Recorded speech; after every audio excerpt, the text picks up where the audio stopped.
ప్రేక్షకులకు నమస్కారం. ఈరోజు మన స్టూడియోలో ప్రముఖ తంత్ర జ్యోతిషులు, జ్యోతిషరత్న, జ్యోతిష సామ్రాట్ చింతా రుక్మాన్ గదరావు గారు మనతో ఉన్నారు. గురువుగారితో మాట్లాడేద్దాం. నమస్కారం గురుగారు. మాతృదేవోభవ, పితృదేవోభవ, ఆచార్య దేవోభవ. గురుగారు, సింహరాశి వాళ్ళకి వాళ్ళ జాతకంతో సంబంధం లేకుండా రాశి ఫలితాల్లో మనం ప్రతి నెల చేస్తున్నాము. గ్రహస్థితి బట్టి ఎలాంటి ఫలితాలు ఉండో చెప్తున్నాము. ఇప్పుడు రాశి ఫలితాల్లో సంబంధం లేకుండా పుట్టిన దగ్గర నుంచి మరణించే వరకు వీళ్ళ జీవితం ఎలా ఉంటుంది, గుణగణాలు ఎలా ఉంటాయి, సో ఎలాంటి పరిహారాలు, ఆలయ పరిహారాలు కావచ్చు, జీవిత పరిహారాలు కావచ్చు చేసుకోవడం ద్వారా వీళ్ళ జీవితం మెరుగవుతుందంటారు గురుగారు? సింహరాశి కాలపురుషులకు 5వ రాశి. ఈ రాశి స్థిర రాశి, అగ్నితత్వ రాశి, గ్రహరాజు అయినటువంటి సూర్యుని యొక్క రాశి. పట్టుదలకు మారుపేరు. పొగిడితే చాలు వీళ్ళు ప్రాణమైన ఇచ్చేస్తారు. పొగడ్తలతో వీళ్ళ దగ్గర ఏమైనా పెరుక్కునేయచ్చు. వీళ్ళు నష్టపోయేది అక్కడే. నువ్వు అది, నువ్వు ఇది అంటూనే వీళ్ళు చుట్టూ చేరి మొత్తం వీళ్ళని నాశ చేస్తుంటారు. వీళ్ళకు అలక మనస్తత్వం ఎక్కువ. ఎవరి ముందన్నా వీళ్ళని కానీ చిన్న ఇన్సల్ట్ చేస్తే కూడా అలిగేస్తారు. ప్రెస్టేజ్ చాలా ఎక్కువ. ఎంత ఫాస్ట్గా కోపం వస్తుందో అంత ఫాస్ట్గా మళ్ళీ కలుసుకుంటారు. చెప్పాలంటే చాలా సహృదయాలు వీళ్ళు. వేరే వాళ్ళకి సహాయం చేసి లాస్ అయిపోతారు, నష్టపోతారు. తిరిగి మళ్ళీ వాళ్ళ సహాయం అడగరు.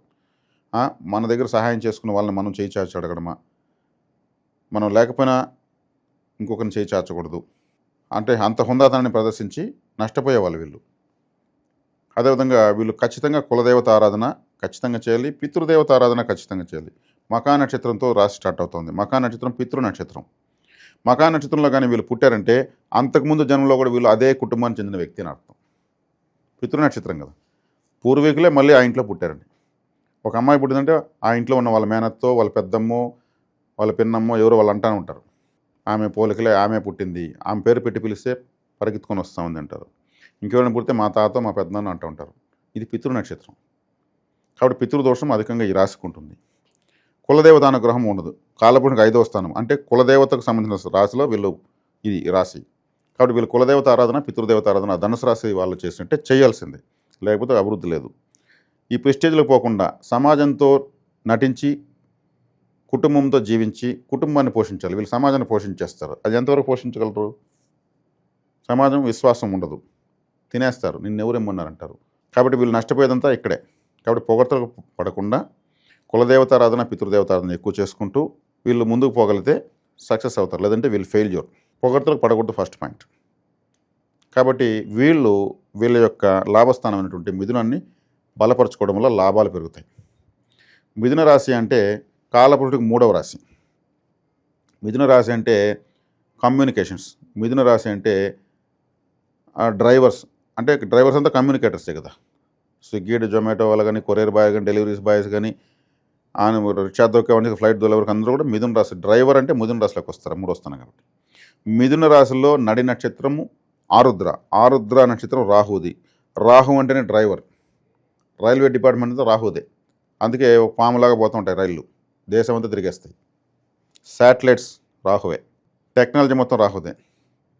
కాబట్టి వీళ్ళు రాహు నక్షత్రాన్ని బలపరచాలి. ఆ రాహు నక్షత్రం సంబంధించిన ఆరాధన చేయాలి. ఆరుద్ర నక్షత్రం ఎవరు పుట్టారు? సాక్షాత్ పరమేశ్వరుడే, ఆ రుద్రుడు.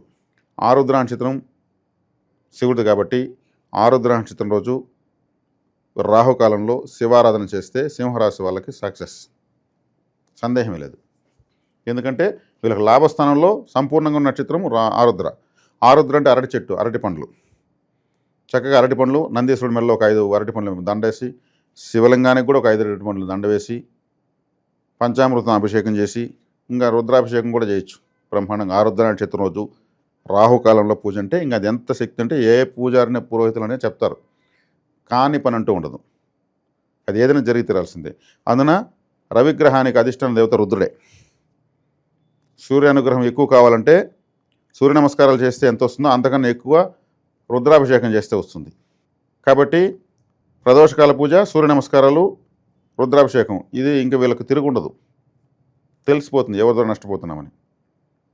గ్రిప్ వస్తుంది వీళ్ళపైన వీళ్ళకు. ఇది దేవతారాధన. ఇక వ్యక్తిగత పరిహారం తీసుకుంటే రాహు అన్నాను కాబట్టి వీళ్ళు రాహు కమ్యూనికేటర్. ఇంటర్నెట్ రాహువే. ఇంక కమ్యూనికేటర్ అంటే ఇంకేం కావాలి? సినిమా ఇండస్ట్రీ రాహువే. ఆల్ మాఫియాస్ రాహువే. ఆల్ ఫుడ్ సెక్టర్ మొత్తం రాహువే.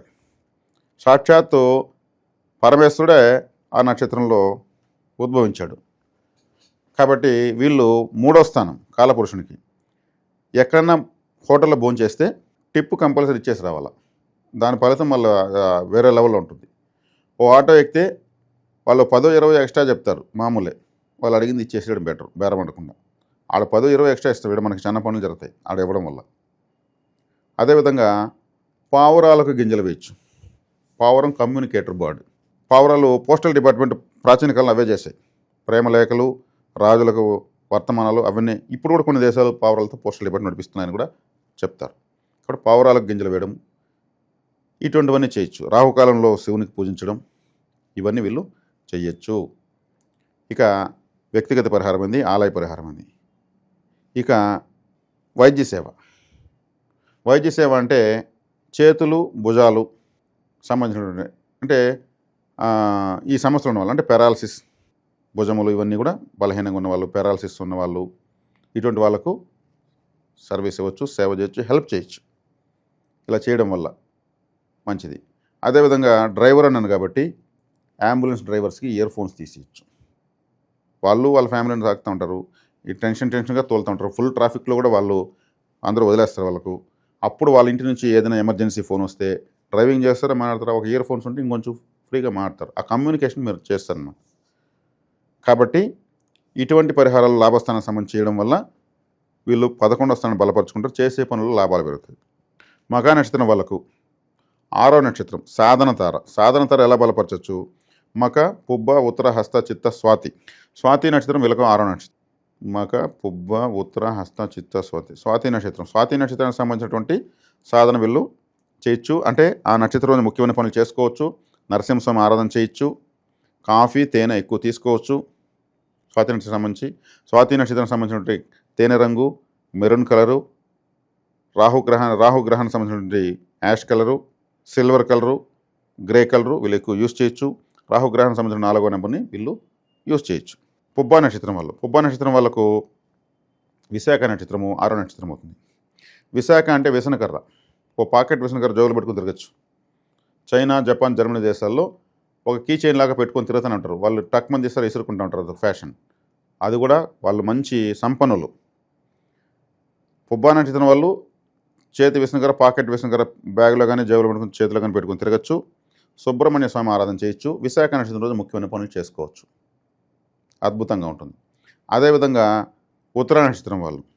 ఉత్తర నక్షత్రం వాళ్ళకు సాధన తార హస్త, చిత్త, స్వాతి, విశాఖ, అనురాధ. అనురాధ నక్షత్రం అంటే పొంగలి, మిరియాలతో చేసిన పొంగలి వీళ్ళు ఎక్కువగా తినచ్చు. అనురాధ నక్షత్రం రోజు ఏదైనా ముఖ్యమైన పనులు చేసుకోవచ్చు. తామర పుష్పాన్ని ఇష్టపడచ్చు. తామర పుష్పాలను భగవంతునికి సమర్పించవచ్చు. అనురాధ నక్షత్రంలో వీళ్ళు అన్ని రకాల పనులు సాధన ప్రారంభించుకోవచ్చు. అదేవిధంగా మకా నక్షత్రం వాళ్ళు ఏ రంగులు అంటే చిత్రవర్ణాలు, 2-3 మల్టీ కలర్స్ ఉన్నటువంటి డ్రెస్సులు వేయచ్చు. అదేవిధంగా మకా నక్షత్రం వాళ్ళు విఘ్నేశ్వర ఆలయం పైన ఓంకారం ఉన్నటువంటి, పార్వతీ పరమేశ్వరులు ఉన్నటువంటి, స్వస్తిక్ ఉన్నటువంటి జెండాలు కట్టచ్చు. మంచిది. మకా నక్షత్రానికి కేతు యొక్క చిహ్నము ఫ్లాగ్, ఒక జెండా, పతాకము బాగా కలిసి వస్తుంది. అదేవిధంగా మకా నక్షత్రం వాళ్ళకు గురువుకు సంబంధించినటువంటి కలర్ ఎల్లో, గంధం colour, gold colour, white colour, orange colour, సింధూరం పెట్టడము ఇవన్నీ కూడా ఉపయోగించుకోవచ్చు. 1వ నెంబరు, 2వ నెంబరు, 3వ నెంబరు, 7, 9 నెంబర్లన్నీ కూడా వీళ్ళ వర్గానికి సంబంధించినటువంటి ఫేవరెట్ నెంబర్స్. వీటిని ఫాలో అవ్వచ్చు. 5, 8, 6, 4 ఇటువంటివి వీళ్ళకు పెద్దగా వర్కౌట్ అవ్వు. అదేవిధంగా పుబ్బా నక్షత్రం వాళ్ళకు విశాఖ నక్షత్రము కాబట్టి వీళ్ళకి 6వ నక్షత్రం కాబట్టి, విశాఖ నక్షత్రం అంటే మన పుబ్బా నక్షత్రం శుక్రుడు. శుక్రుడు అన్నప్పుడు తన వర్గానికి చెందినటువంటి 5, 6, 8, 4 ఈ నెంబర్లను సంఖ్యాశాస్త్రీయ తీసుకోవచ్చు. వాళ్ళకి సంబంధించిన రంగులు కూడా తీసుకోవచ్చు. Light green, light blue, light grey colour ఇటువంటివి తీసుకోవచ్చు రంగులు. ఇక ఉత్తర నక్షత్రం సంబంధించిన వాళ్ళు. ఉత్తర అంటే అనురాధ నక్షత్రం. అనురాధ నక్షత్రం అంటే రవి నక్షత్రం, శని నక్షత్రం వ్యతిరేకం అవుతుంది కాబట్టి, కానీ సాధన తార కాబట్టి తారాపలంగా అట్ట చూసుకోవచ్చు. రవికి సంబంధించి వీళ్ళ వర్గానికి చెందినటువంటి 1, 2, 3, 7, 9 నెంబర్లు వీళ్ళు ఫాలో కావచ్చు. తత్సంబంధమైన రంగులు ఎరుపు, ఆరెంజు, వైటు, గంధం కలరు, క్రీమ్ కలరు లాంటి రంగులు వీళ్ళు యూస్ చేసుకోవచ్చు. సింధూరాన్ని కూడా ధరించవచ్చు.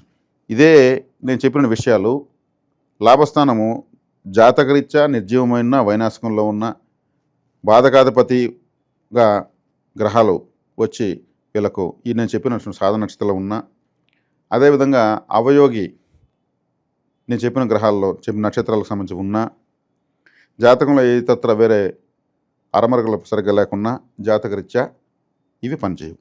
వ్యక్తిగత జాతకం చూసుకుంటే ఈ అప్ అండ్ డౌన్స్ తెలుస్తాయి. ఇవి జనరల్ చార్ట్లో వచ్చేటువంటివి, యాసిస్ అట్లే మనం చెప్పుకుంటూ వస్తున్నాం. కాబట్టి జాతకాలు లేని వాళ్ళు దీన్ని ఫాలో కావచ్చు. ఫాలో అయ్యి టెస్ట్ చేసుకొని వాళ్ళకి నప్పిందంటే ప్రొసీడ్ అయిపోవచ్చు. సో ఓవరాల్గా సింహరాశి వాళ్ళకి వాళ్ళ జాతకంతో సంబంధం లేకుండా ఎలాంటి జీవిత పరిహారాలు, ఆలయ పరిహారాలు పాటించడం ద్వారా మంచి జరుగుతుందో చాలా బాగా వివరించారు. ధన్యవాదాలు గురుగారు. ధన్యవాదాలు.